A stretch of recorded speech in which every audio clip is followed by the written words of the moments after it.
Pace bene. Hari ini biarlah backgroundnya lebih terang supaya ada kalian lihat bukan hanya wajah saya saja. Belakangan ini saya membahas tentang Kristus dan saya kaitkan dengan data tentang Kristus di luar kitab suci. Kebetulan data ini dipakai oleh lebih banyak orang di Indonesia. Dan mereka memahami itu sebagai informasi yang lebih valid tentang Yesus. Lalu saya mencoba membuat perbandingannya dalam konteks pengetahuan. Dalam arti, mari kita baca teks bagaimana sejarahnya ini terjadi.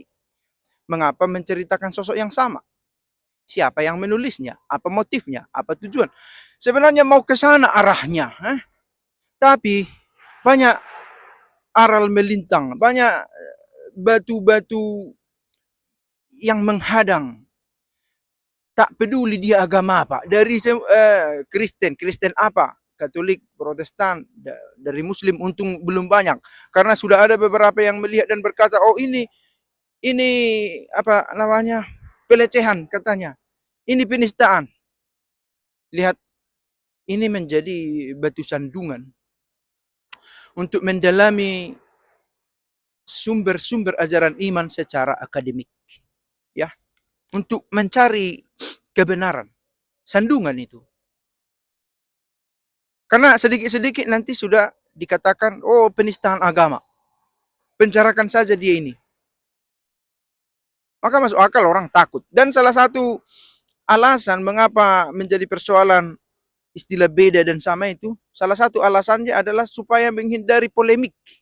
Karena takutnya nanti membuat kericuhan. Itu juga salah satu. Sangat disayangkan. Tapi saya akan dengarkan juga itu. Karena dalam kehidupan bukan kebenaran yang katakanlah yang selalu menang. Ada banyak orang benar yang akhirnya mati, bahkan mati konyol ada.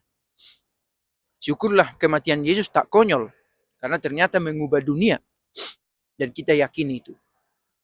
Nah, persoalan bukan hanya pada sosok Yesus, Isa, ada lagi Abraham, Ibrahim, Maria, Maryam, Musa, dan banyak tokoh lain.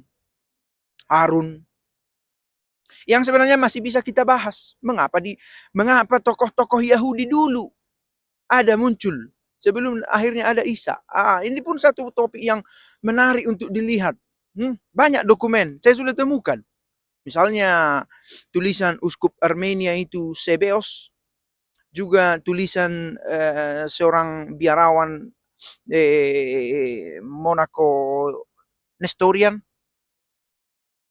pada masa Heraklius. Tapi sudah susah membahas ini karena penontonnya tak siap. Saya juga barangkali tak siap secara emosional, kematangan ya, secara kematangan personal untuk menyajikan data yang baik. Tak cukup hanya tahu. Ini pelajaran lain juga. Tak cukup hanya tahu tentang informasi gereja ini. Tak cukup. Perlu juga kemampuan untuk mengkomunikasikan, mentransmisikan informasi. Saya, penonton, saya sangat yakin tak siap. Tak semua, tapi kebanyakan tak siap dari komentar-komentar kemarin. Tapi begitulah, apakah kita biarkan saja? Tak usahlah kita pelajari. Ya sudahlah, hidupilah imanmu dengan cara begitu. Menghujatlah di situ. Apakah kita katakan begitu atau mari belajar. Kita lihat data. Kita lihat teks. Kalau saya katakan begini, tanyalah sumbernya mana, apa pastor baca. Ini tidak. Yang Katolik pun sama begitu. Tak ada itu katanya. Saya Katolik, tapi saya tak setuju denganmu. You see? Tapi begitulah cara bergereja sekarang. Mudah-mudahan ini diperhatikan. Inilah realitasnya. Inilah realitas. Nah, sekurang-kurangnya kita bisa lihat situasi aktualnya. Itu tujuan saya dengan membuat video ini. Dan oke, berbeda dalam beberapa hal, sejauh itu tidak dogmatik, bisa dimengerti. Dan itulah salah satu ciri kemanusiaan kita, rindu mencari pencipta dan selalu ada keingintahuan, tetapi keingintahuan ini dipuaskan dengan cara yang berbeda-beda. Ada yang merasa cukup dengan pengetahuannya sendiri, lalu dengan buru-buru mengatakan, oh kamu salah. Dan ada juga yang terus membaca dan mencari. Saya menganjurkan cara yang kedua, terus mencari. Sambil berusaha belajar untuk setia. Sebagaimana ditulis oleh Johannes Damaskus pada penutup dari tulisannya On Heresies, dia berkata, imanilah apa yang sudah kamu miliki itu. Yesus yang sengsara, wafat dan bangkit, imanilah itu.